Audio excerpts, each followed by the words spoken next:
I wanted to share another dark side story about a guy who seeks revenge against his unfaithful wife.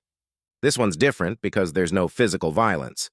Instead, it's all about manipulation and psychological revenge. So let's dive in. The story starts like a movie title. Perfect marriage. That's what I thought I had with my wife, Claire. 10 years we'd been married. 2 kids, great jobs, beautiful home. What more could you want? Well, maybe a bit more honesty. Looking back, I can see hints, small ones. But love is blind. You know, or maybe I just didn't want to see those signs. Our 10th anniversary was coming up.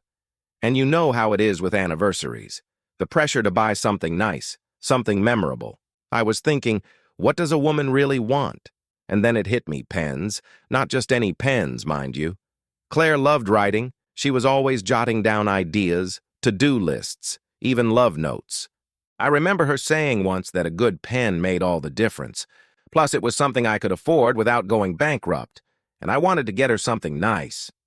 So off I went to the mall, found myself in a fancy stationery store, picked out a sleek silver pen, smooth metal, felt luxurious. It looked expensive. In fact, it was so expensive. When I saw the price tag, I nearly choked. A Mont Blanc, they called it. I had no idea if she'd like it, but I was determined. When I presented it to her, she was shocked. "Oh, Daniel, are you sure? It's so expensive." I just smiled. "It's our anniversary. Don't be silly. It's for your work meetings." She took it, examined it closely, then gave me a grateful kiss. "Thank you, Daniel. You're the best husband ever." And she tucked it into her purse. Now, I had no right to spy on her. Okay, I admit that. But something nagged at me, some instinct. I couldn't shake this feeling that she wasn't just working late, that something was off. Yeah, she worked hard, put in long hours, but suddenly she was working longer hours. And then the calls, hushed whispers in the kitchen late at night, her perfume lingering when she said she was working late. I don't know. It just didn't add up. Then there was the pen. At first, I never planned to use it. But that nagging feeling grew into an obsession. One night, curiosity got the better of me. I connected the pen to my laptop. I remember my hands shaking as the files loaded. I could see her lips moving, but no sound. Then she started talking. "It's been so long since anyone touched me like that," she said. She sounded distant, kind of muffled, like I was listening through a wall. But then a man's voice cut through the static. "I know, baby. Me neither. I'm glad we finally met." Her voice changed, softer now, almost a whisper. "Me too. Oh God, I can't wait until Daniel's gone. We can do whatever we want. No more hiding." I froze. She wanted me gone.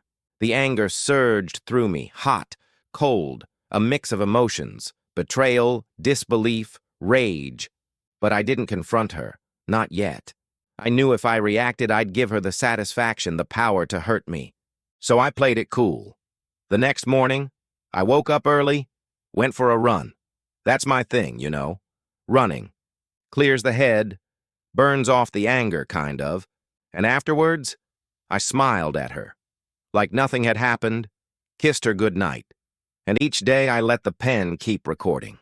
For 2 weeks, I gathered file after file, listened to every conversation, every intimate moment, every whisper, every laugh, every stolen moment. I didn't just have proof of an affair. I had ammunition.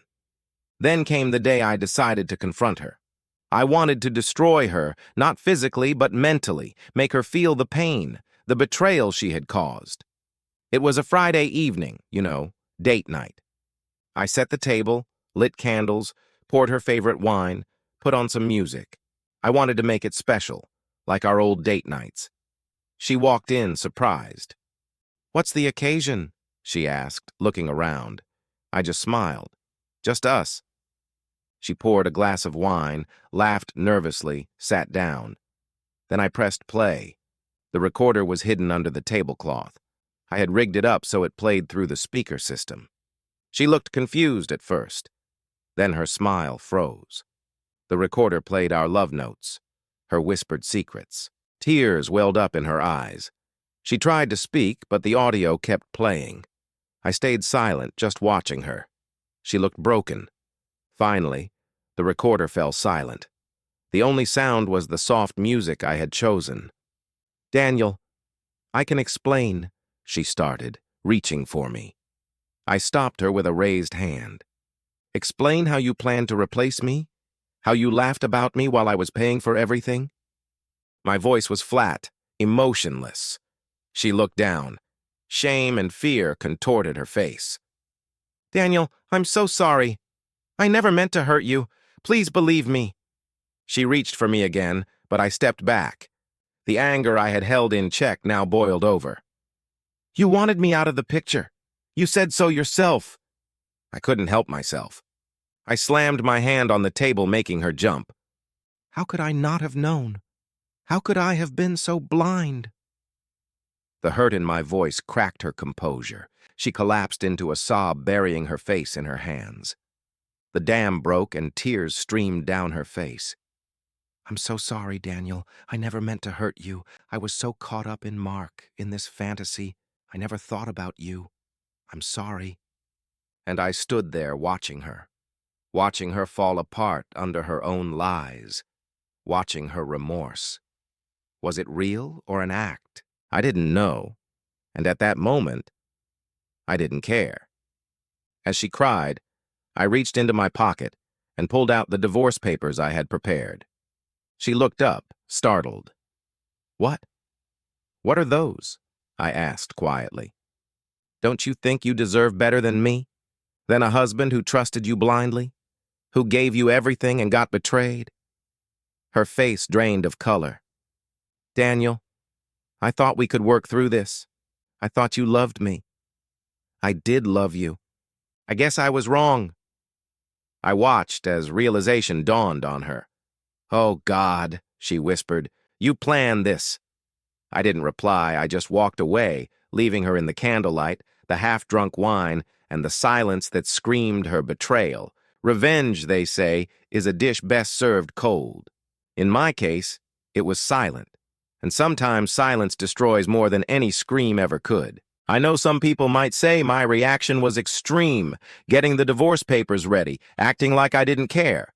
But I had rehearsed that act many times in my head. When she admitted to having an affair, I was done. Love isn't enough when there's deceit. Trust is the glue that holds a relationship together. And once that's broken, there's nothing left but shards of betrayal. I know now that I deserved better than the shattered pieces of a broken marriage. I deserved someone who wouldn't trade our love for cheap thrills. Someone who wouldn't betray the vows we had shared. If you ever find yourself in a situation like mine, remember, it's okay to walk away from the wreckage of a dying marriage. It's okay to pick up the pieces of your broken heart and start over. You are worthy of love and trust. Don't settle for anything less.